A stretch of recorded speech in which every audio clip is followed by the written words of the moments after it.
नमस्कार, मेरा नाम सोनिया है। मैं 10th क्लास में पढ़ती हूँ और मेरे स्कूल का नाम government higher secondary school Karnataka.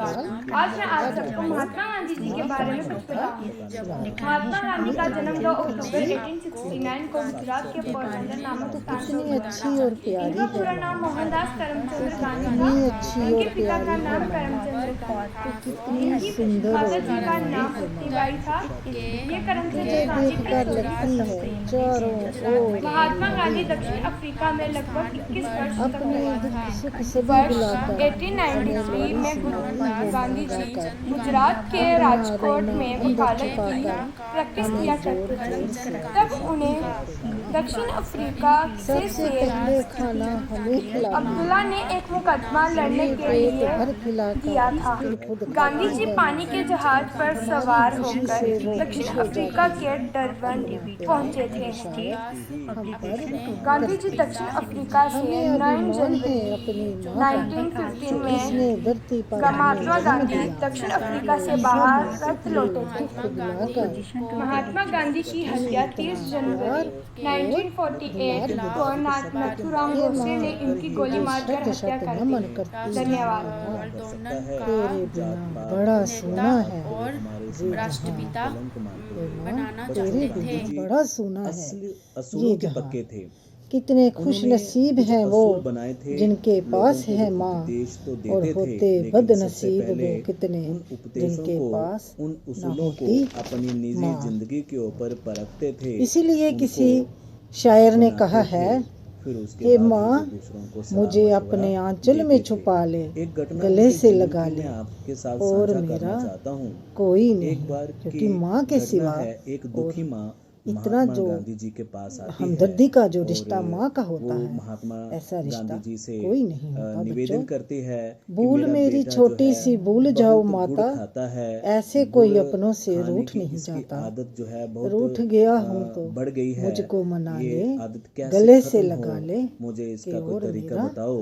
कोई तो नहीं। गांधी जी ने तो बच्चों, उस औरत की आपको बात सुनी मदर्स और का ध्यान उस औरत रखना को है, कहा कि मदर्स तुम्हारा की हर बेटा गुड़ बात को खाता मानना है इसका और उनके इलाज जो साथ है अपनी मैं छोटी छोटी बात जो है आपको वो शेयर करनी 2-4 दिन है, के बाद बताऊंगा। क्योंकि एक 2-4 माँ दिन ही के है बाद आप जो आना, आपको फिर मैं इस आपको दुनिया बताऊंगा के इसका क्या इलाज सभी है। अभी आप चले जाओ। दुखों तो से औरत जो उबार है वो कर चली जाती है। बाहर फिर लाती 2-4 है। दिन के बाद थैंक वही यू औरत बच्चों। फिर गांधी जी के पास निवेदन करती है कि महात्मन, आपने मुझे कहा था कि 2-4 दिन के बाद आना, फिर मैं आपको गुड़ की आदत कैसे छूटे ये आप बताएंगे, तो मेहरबानी करके मेरे बेटे की ये आदत ये छुड़वा दो, आपकी बहुत कृपा होगी।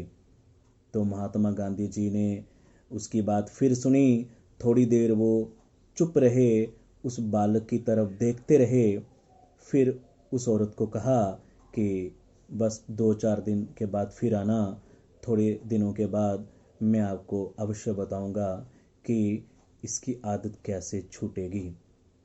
तो वो औरत फिर निराश होकर चली जाती है। 2-4 दिन के बाद फिर आती है, फिर वही प्रश्न करती है। इस बार महात्मा गांधी प्रसन्न थे, उस बालक को अपने पास बुलाकर बोले, बेटा, ज़्यादा गुड़ खाना सेहत के लिए हानिकारक है, ये हमारे शरीर को नुकसान पहुंचा सकता है, इसलिए हमें ज़्यादा गुड़ खासकर बच्चों को नहीं खाना चाहिए, इससे हमारे दांत और मसूड़े खराब हो सकते हैं।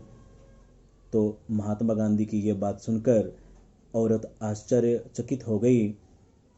गांधी जी ने कहा, बस मैं तुम्हें दिलासा देता हूँ और ये आश्वासन देता हूँ कि तुम्हारा बच्चा आज के बाद गुड़ नहीं खाएगा, मैंने उसको समझा दिया है। तो उस औरत ने कहा कि ये बात आप मुझे पहले दिन भी बोल सकते थे, मैं इतने दिनों तक आपके पास आई, आपने पहले ये बात मुझे क्यों नहीं बताई। तो गांधी जी ने बड़े इत्मीनान से इस प्रश्न का उत्तर दिया। उन्होंने कहा, मैं पहले खुद गुड़ का बहुत आदी था, मैं भी बहुत गुड़ खाता था, और जब तक मैं अपनी आदत नहीं छुड़ा पाया तब तक मैं इसको कैसे बताता कि गुड़ खाना सेहत के लिए हानिकारक है। अब मैंने भी अपनी आदत सुधार ली है इन दिनों में, तो इसलिए अब मैं आपको समझा रहा हूँ, आपके बेटे को मैंने समझा दिया है कि गुड़ जो है सेहत के लिए ख़राब है, हमें ज़्यादा गुड़ का सेवन नहीं करना चाहिए। अब ये बच्चा मेरी बात ज़रूर मानेगा, तुम बेफिक्र होकर चली जाओ। तो बच्चों, इस तरह से गांधी जी असूलों को पहले अपनी निजी ज़िंदगी में उतारते थे, उनको परखते थे, फिर उसके बाद ही दूसरों को सलाह देते थे। ये उनके जीवन का बहुत बड़ा दर्शन है। तो बच्चों, गांधी जी अनुशासन प्रिय थे। उनके मुताबिक सच्चे अनुशासन की प्राप्ति आत्म प्रेरित होती है, अर्थात बालक जब तक समय न चाहे तब तक अनुशासन की प्राप्ति नहीं कर सकते। दमनात्मक विधि यानी कि जोर जबरदस्ती से अगर हम किसी बच्चे को अनुशासन में रखने की कोशिश करते हैं तो वो उसकी विकास के लिए, उसके आने वाले जीवन के लिए बहुत नुकसानदेह हो सकता है। तो इसलिए बच्चों, ये उनके जीवन के कुछ आदर्श हैं, कुछ दर्शन हैं, इनको याद रखना और अपने जीवन में इनका प्रयोग करना। और जब हम इनको अपने जीवन में अपनाएंगे तो हमारा जीवन भी सफल बन जाएगा। ठीक है बच्चों, अपना ध्यान रखना, अपनी सेहत का ख्याल रखना, स्वस्थ रहना और घर पे ही रहना।